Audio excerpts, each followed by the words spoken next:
ডাক দিয়ে বলেছে, ওমর কোথায় যাও, দাঁড়াও। ওমর বলেছে, রাস্তা ক্লিয়ার করে দে, আমি মুহাম্মাদের কাল্লা আনার জন্য চলছি। নাঈম জানে আমি যদি বেশি উল্টা পাল্টা করি তাহলে আমারও কাল্লা নিয়ে দেব। নাঈম বলেছে, আস্তে দাঁড়াও, মুহাম্মাদের মাথা আনার জন্য চলছো, তোমার কি এমনি ছেড়ে দেবে? কুরাইশ বংশের লোকেরা কি তোমার এমনি ছেড়ে দেবে? আমার ডাক দিয়ে বলে, নাঈম রে, আমার মনে হয় তুইও বেদিন হয়ে গেছিস। নাঈম বলে, না, আমি বেদিন হই নাই, আসল ধর্মের উপর আছি। কথাটা বুঝছেন আপনারা? কৌশলী কথা।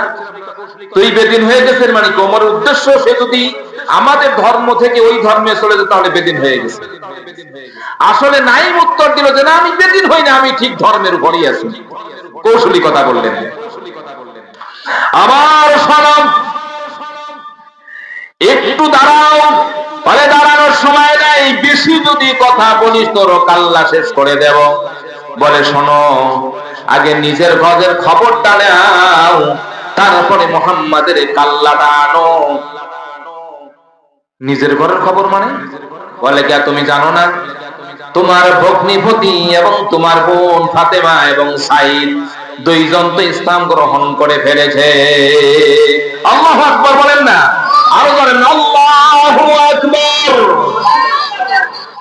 তোমার বোন এবং তোমার ভগ্নিপতি ইসলাম গ্রহণ করে ফেলেছে।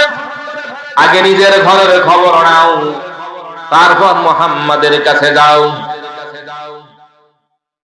আমার ডাক দিয়ে বলে, নাঈম রে, শোন, তুই যে কথা বললি এটি যদি ঠিক না হয় তাহলে জানে, বুঝে রাখ, শুনে রাখ,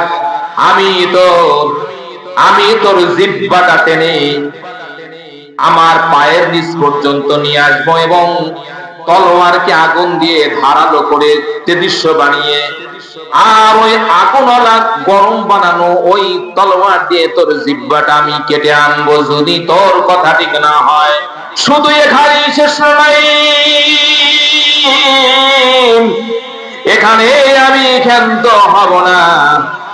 যদি তোর কথা ঠিক না হয়, লোহা গরম করে লোহার শিক দিয়ে আমি তোর চোখটা তোর আসল জায়গা থেকে উঠে আনবো।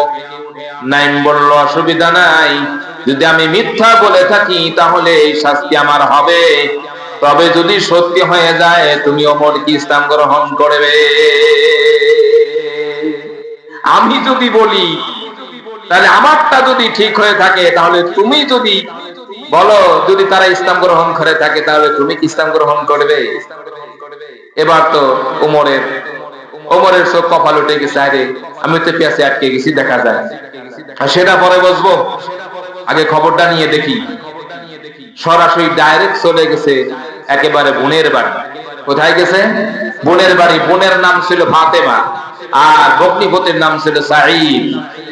তখন কোরআনে কারিমের তেলাওয়াত 10 দিচ্ছিলেন, কোরআন শিখাচ্ছিলেন হযরতে খাব্বাব রাদিয়াল্লাহু তাআলা। জলিল কদর সাহাবী ছিলেন। 5-6 জন মুসলমান হওয়ার পরেই হযরতে খাব্বাব ইসলাম গ্রহণ করেছিলেন। মুসলমান ভাইরা আমার, মা বোনেরা, গভীর মনোযোগ। ওই সময় ঘরের ভিতর হযরতে খাব্বাব রাদিয়াল্লাহু তাআলা আনহু ফাতেমা এবং তার স্বামী সাঈদকে কোরআন পড়াইতেছিল। তখন ওমর আস্তে আস্তে করে ঘরের নিকটে চলে গেলেন। ওমরের আগের মিজাজ যতটুকু ছিল এর চাইতে আরো কমপক্ষে 8 গিয়ার বের হয়ে গেছে, আরো বেড়ে গেছে। আগে রাগ যদি থাকে 100, নাঈমের কথা শুনে এখন হয়ে গেছে 200। কিরে, আমার আপন লোক ইসলাম গ্রহণ করে ফেলেছে, তা তো হতে পারে না। আমার নিজস্ব লোক ইসলাম গ্রহণ করে ফেলেছে, তা তো হতে পারে না। যাই দেখি। ঠিক একেবারে ঘরের নিকটে নিকটে যখন পৌঁছে গেছে, ঘর থেকে গুনগুন সুরে আওয়াজ আসতেছে। সুবহানাল্লাহ বললেন আপনারা? ঘর থেকে গুনগুন গুনগুন আওয়াজ পাওয়া যায়।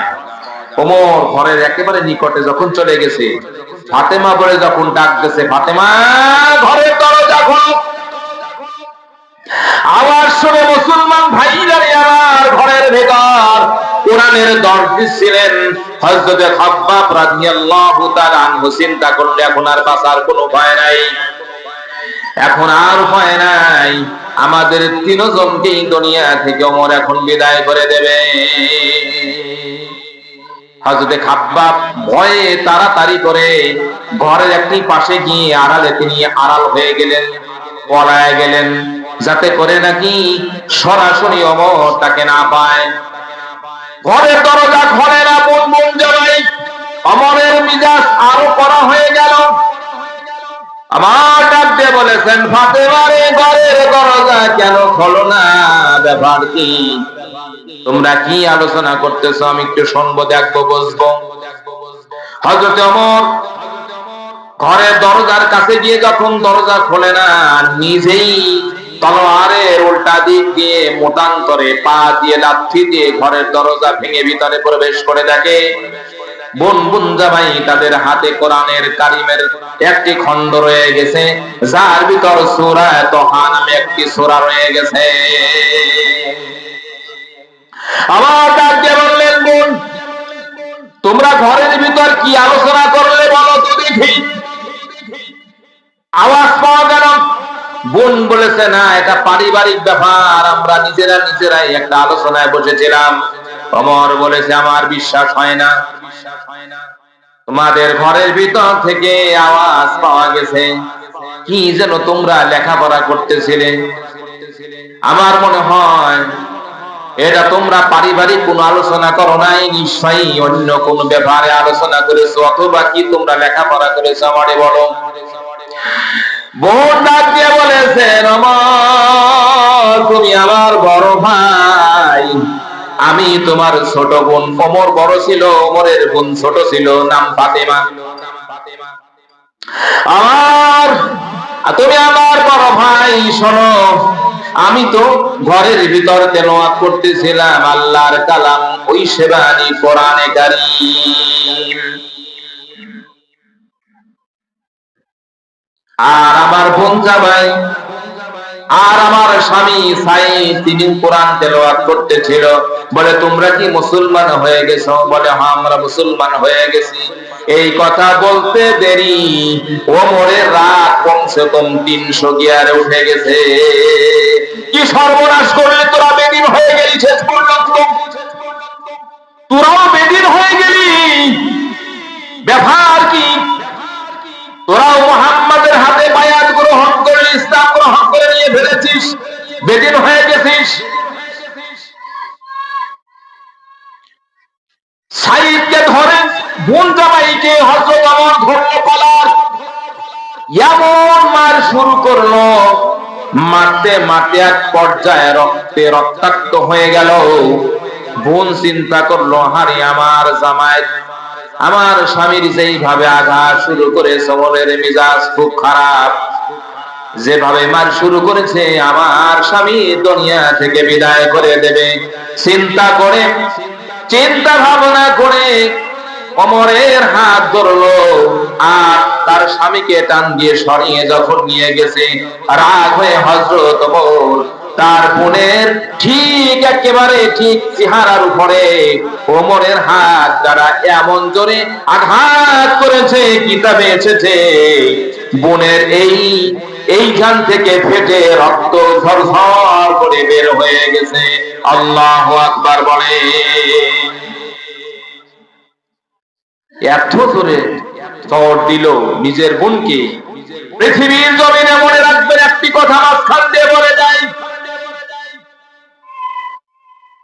বোন এবং ভাইয়ের ভিতরে এমন মহাব্বত, পিতা এবং মাতার পরেই তাদের স্থান হয়ে দাঁড়িয়েছে।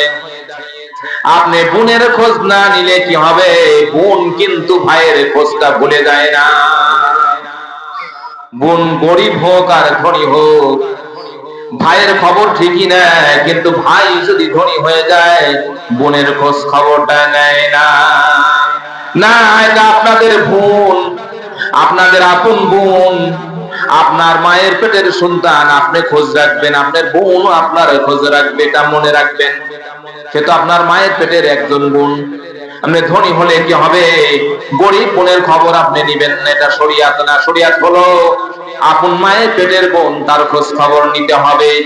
মা এবং বাপের পরেই ভাই এবং বোনের ভিতর সবচাইতে মহব্বত এই পৃথিবীতে সবচাইতে বেশি।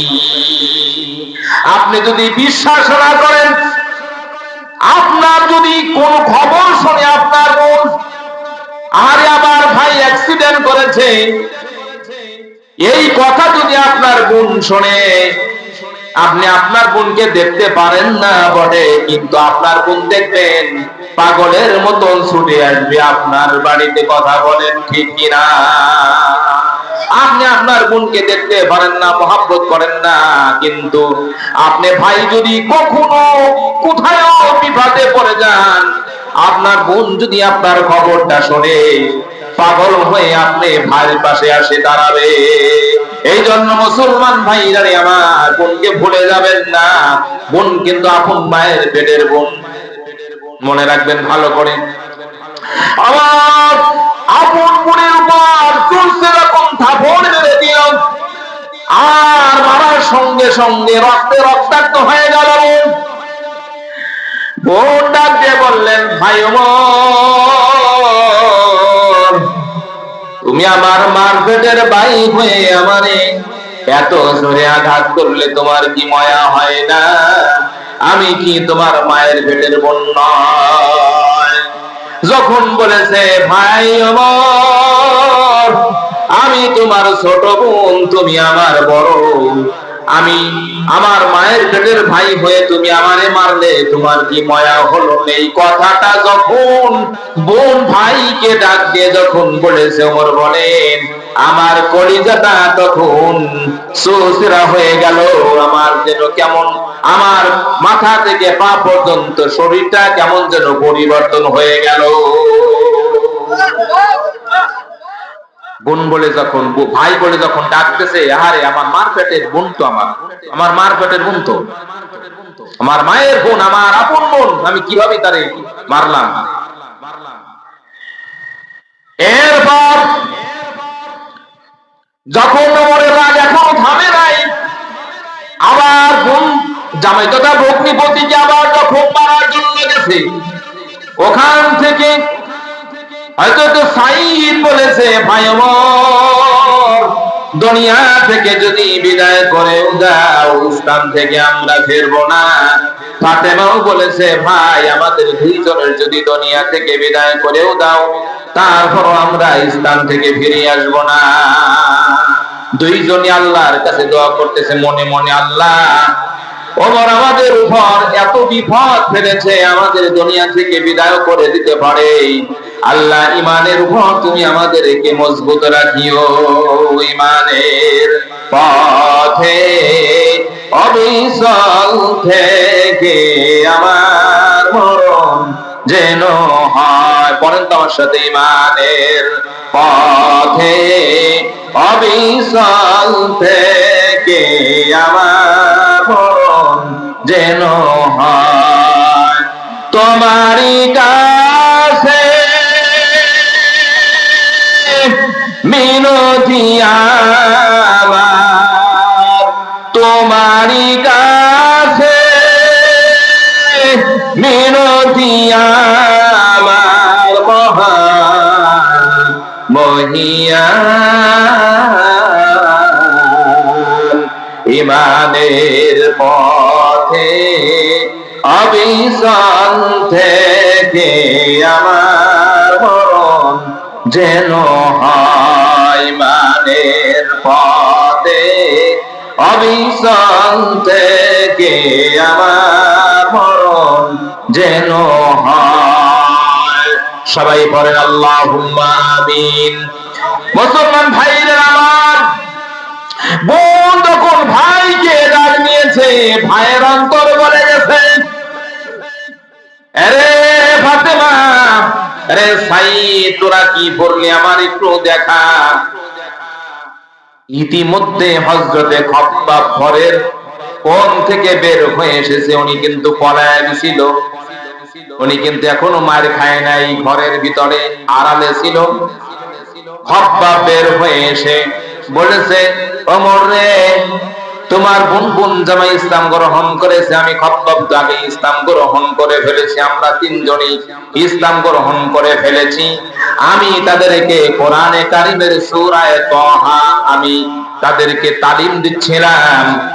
হযরত ওমর বলেছে, বোনরে, দেখি তোদের কোরআন কেমন দেখা যায়। আল্লাহ রাব্বুল আলামিন বলেন, লিতুখরিজান নাস মিনাল যুলুমাতি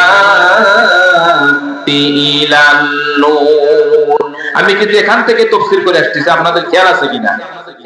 অন্ধকার থেকে মানুষকে বের করে নিয়ে আসবে আলোর দিকে এই কোরআন। বোন ডাক দিয়ে বলেছে, ভাই ওমর, এটি হলো আল্লাহর কোরআন, লা ইয়ামাসসুহু ইল্লাল মুতাহহারুন, পুত পবিত্র ছাড়া এটাকে ধরা নিষেধ, এটা পড়া নিষেধ, তুমি পারবে না। ওযু গোসল করে রেডি করে আসো, তারপর তোমার হাতে সহিফা দেওয়া হবে, এই কোরআন তোমার হাতে দেওয়া হবে। যখন ঠিকই ওযু গোসল করে পাক পবিত্র হয়ে গেছে, হযরতে খাব্বাব বুঝে ফেলেছে ওমর এখন ইসলাম গ্রহণ করা ছাড়া আর উপায় নাই। এখন তার মিজাজ ঠান্ডা হয়ে গেছে। আল্লাহু আকবার বলে, এখন তার মিজাজ ঠান্ডা হয়ে গেছে, বোঝা যায় ওমর ইসলাম গ্রহণ করবে। সুবহানাল্লাহ, সুবহানাল্লাহ। দেখি তোমাদের হাত ওটা কি, বলে নাও, পড়ে দেখো। আহলে আরবের মানুষ তো আরবি পড়া জানে। সূরা তাহা পড়তে পড়তে যখন এই আয়াত পর্যন্ত চলে আসলো, ইন্নানি আনাল্লাহ লা ইলাহা ইল্লা আনা ফাবুদনি ওয়া কিমিস সালাহ, এই আয়াত পর্যন্ত যখন ওমর চলে এলো, ওমর ডাক দিয়ে বলে, বোন ফাতেমা রে, হে আমার বোন ভগ্নিপতি সাইদ খাব্বাব, আর দেরি নয় রে, তোরা চল আমাকে মুহাম্মাদের দরবারে নিয়ে চল। আল্লাহু আকবার বলবেন না? তোরা চল আমাকে মুহাম্মাদের দরবারে নিয়ে চল। খাব্বাব ঘরের ভিতর থেকে তাকবীর দিলেন, আল্লাহু আকবার বলেন। খাব্বাব ডাক দিয়ে বলেন, আমার সুসংবাদ শোনো, গত বৃহস্পতিবারের দিন আমি নিজ জবানে শুনেছি, আমি আমার নিজ কানে শুনেছি, নবী আলাইহিস সালাম যেই দিন দোয়া করলে দোয়া কবুল হয়ে যায়, সেটা হলো জুমার দিন। আমি শুনেছি বৃহস্পতিবারের দিবাগত রাতে আল্লাহর নবী আল্লাহর কাছে হাত উত্তোলন করে ডাক দিয়ে বলেছে, আল্লাহ, ইসলামের এই দূর অবস্থা তুমি আবু জেহেল অথবা ওমর দুইজনের যে কোনো একজনকে তুমি যারে পছন্দ মনে করো, তাকে ইসলামের ভিতর নিয়ে এসে ইসলামকে শক্তিশালী করে দাও। এ কথা বললেন কে? খাব্বাব। খাব্বাব ডাক দিয়ে বলে, সাহাব, আমি আমার এই নিজ কানে শুনেছি নবী আলাইহিস সালাম মসজিদে হারামে বসে তোমাদের দুইজনের জন্য দোয়া করেছিল। আবু জেহেল এবং ওমর দুইজনের যে কোন একজনকে হিদায়াতের জন্য দোয়া করেছিল আল্লাহর কাছে। আল্লাহ রাব্বুল আলামিন, আমি খাব্বাব, আমার মনে হয় রাসূলের দোয়া ডাইরেক্ট কবুল হয়ে গেছে। ওমর রে, আর দেরি নয়, চল মুহাম্মাদের কাছে চলে যায়। তাহলে ওমর কিন্তু মুহাম্মাদের মাথা আনার জন্য রওনা করেছিল সাল্লাল্লাহু আলাইহি ওয়াসাল্লাম, কিন্তু কোরআনের তেলাওয়াত দিয়ে কোরআন থেকে, কোরআনের মাধ্যমে ওমর অন্যায় রাস্তা থেকে, বাতিলের রাস্তা থেকে, এমনকি মুহাম্মদ সাল্লাল্লাহু আলাইহি ওয়াসাল্লামকে হত্যা করতে গিয়েও কোরআনের মাধ্যমে হযরত ওমর ইসলামের দিকে এসেছে। কথা বলেন ঠিক কিনা? আল্লাহ রাব্বুল আলামিন এই কথাই বললেন, কিতাবুন আনজালনাহু ইলাইকা লিতুখরিজান নাস মিনাল যুলুমাতি ইলান নূর। আল্লাহু আকবার বলেন।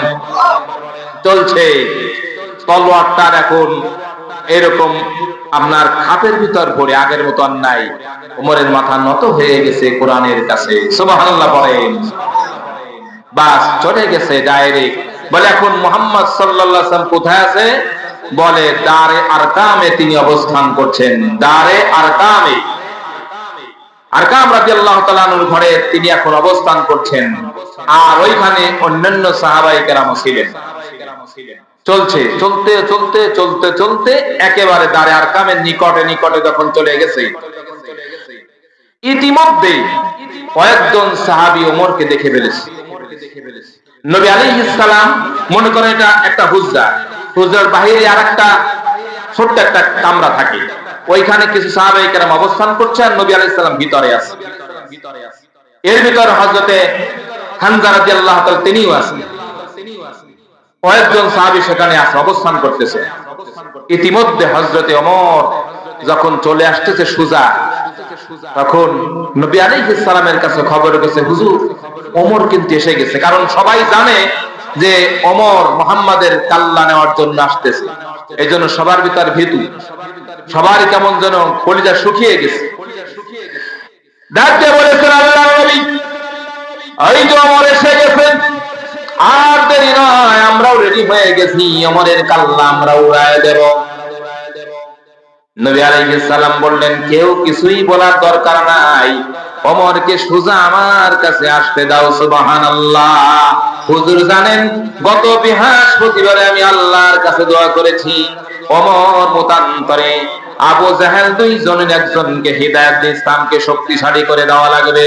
আমি আল্লাহর কাছে বলেছি, আমার আল্লাহ মনে হয় ওমরের ব্যাপারে দোয়া কবুল করে নিয়েছে, আসতে দাও সোজা। সোজা যখন চলে আসলেন হুজুরের কাছে, হুজুর ডাক দিয়ে বলেন, ওমর, গায়ের ভিতরে হাত দিয়ে আস্তে করে খুঁচা দিলেন। ওমর, ব্যাপার কি, কিসের জন্য এখানে এসেছ? ওমর ডাক দিয়ে বলে, ইয়া রাসূলুল্লাহ, যেই তলোয়ার এনেছিলাম আপনার হত্যা করার জন্য, এটা আমি এখন জমিনে ফেলে দিলাম, আপনার হাতটা বের করে দেন, আর দেরি করার দরকার নাই। আমি এই মুহূর্তে আপনার হাতে বায়াত হয়ে ইসলাম গ্রহণ করে নিচ্ছি, আপনি আমাকে পরায় দেন। লা ইলাহা ইল্লাল্লাহু মুহাম্মাদুর রাসূলুল্লাহ। সকলে পড়ি সাল্লাল্লাহু আলাইহি ওয়াসাল্লাম। এখন ওমর মুসলমান হয়ে গেছে। সুবহানাল্লাহ বলেন। কিতাবে এসেছে হুজুর তো দুইজনের জন্য দোয়া করলেন, ওমরের জন্য এবং আবু জেহেলের জন্য, কিন্তু ওমরের পক্ষে দোয়া কবুল হয়ে গেল। কারণ কি?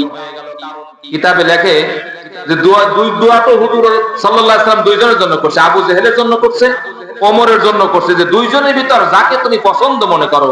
তাহলে আবু জেহেল বাদ দিয়ে ওমরের পক্ষে আল্লাহ কবুল করলেন। কারণ কি? এই কারণ সম্পর্কে উলামায়ে কেরাম লিখেছেন, হযরত ওমর রাদিয়াল্লাহু তাআলা আনহু ইসলাম গ্রহণ করার আগেও তার ভিতর কিছু নীতি নিয়ম ছিল ভালো। আর আবু জেহেল এই বদমাইশের ইসলাম গ্রহণ তো করেই নাই, বরঞ্চ এই দোয়া করার আগের দিন পর্যন্ত ওর ভিতর ভালো কাজ ছিল না, খালি যত উল্টা পাল্টা, হেরে মারে, হের জমি দখল করে, হের কাছ থেকে এটা দখল করে খায়, এইভাবে তার চরিত্রটাই ছিল খারাপ। বিচার যদি তার কাছে আসতো, উল্টা পাল্টা বিচার, ওই যে বুঝাইতে পারলাম তো, সে উল্টা পাল্টা বিচার। আর ওমর ইসলাম গ্রহণ করে নাই বটে, কিন্তু অন্যায়কে অন্যায় মনে করেছে, ন্যায়কে ন্যায়ই মনে করেছে। এই জন্য উলামায়ে কেরাম বলেছেন, যেহেতু ওমরের আগের ইতিহাসটা ভালো ছিল, ওমরের আগের জীবন, ইসলাম গ্রহণ করার আগে তার চলাচলটা ভালো ছিল, আল্লাহ পাক ওই ভালো দিকটাকে লক্ষ্য করে দুইজনের পক্ষে দোয়া না কবুল করে ওমরের পক্ষে কবুল করেছেন। ওই আগের গুণ ভালো থাকার কারণে। বুঝাইতে পারলাম আপনাদের? আগের গুণ ভালো ছিল এই কারণে। হযরত ওমর ডাক দিয়ে বললেন, নবী আলাইহিস সালাম শুনে রাখেন, আমার চোখ থেকে পানি বের হয়ে আসতেছে। এখন আমি আপনার কাল্লা নেওয়ার জন্য এসেছিলাম, আপনার মাথা নেওয়ার জন্য আমি রওনা করেছিলাম বটে, কিন্তু শুনে রাখেন, যে তলোয়ার দিয়ে আমি আপনার মাথা নেওয়ার জন্য এসেছিলাম, এই তলোয়ার এখন উল্টা দিকে ঘুরবে। এখন আপনার বিরোধিতা যারা করবে তাদের কাল্লা নেওয়া হবে। আল্লাহু আকবার।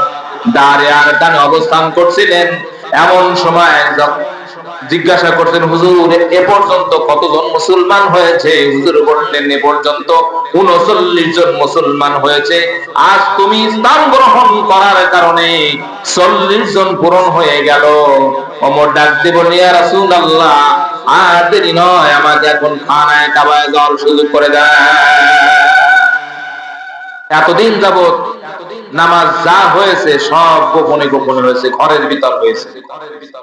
ইসলাম ওমর গ্রহণ করার সাথে বলেছে, রাসূল ইসলাম যে গ্রহণ করছি এটা তো সঠিক। বলে, অবশ্যই সঠিক, এটা ঠিক। যা আমি বলেছি, যা বলবো ওহির কথা সব ঠিক। যদি হুজুর ঠিক হয়ে থাকে, আমি ওমর আপনার কাছে অনুমতি তলব করছি, এই মুহূর্তে আমরা যারা এখানে আছি দাঁড়ে আর কাম, এখান থেকে বের হয়ে ডাইরেক্ট সরাসরি খানায় কাবায় গিয়ে ডাইরেক্ট জাহেরি ভাবে আযানের মাধ্যমে নামাজ শুরু হবে। আল্লাহু আকবার বলেন।